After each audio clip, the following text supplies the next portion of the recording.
அனைவருக்கும் வணக்கம். இந்த பதிவில் நாம வந்தே மாதரம் பாடல் தொடர்பாக பார்க்கலாம்.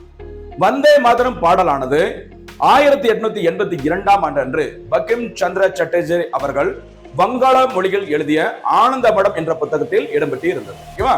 இந்த பாடலை முதல் முறையாக, அந்த வந்தே மாதரம் பாடலை முதல் முறையாக பாடியவர் யார் அப்படின்னு பார்த்தோம்னா ரவீந்திரநாத் தாகூர் அவர்கள்.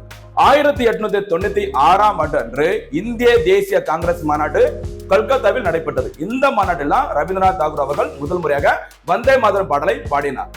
ஜனவரி 24, 1950 அன்று இந்த வந்தே மாதரம் பாடலானது இந்தியாவின் தேசிய பாடலாக ஏற்றுக்கொள்ளப்பட்டது. சமீபத்தில் இந்திய பிரதமர் நரேந்திர மோடி அவர்கள் தன்னுடைய மனதின் குரல் நிகழ்ச்சியில் உரையாற்றும் போது இந்த வந்தே மாதரம் பாடல் தொடர்பான 150வது ஆண்டு விழாவினை வரும் நவம்பர் 7, 2025 கொண்டாடலாம் என்று இந்திய மக்களுக்கு அழைப்பு விடுவித்துள்ளார்.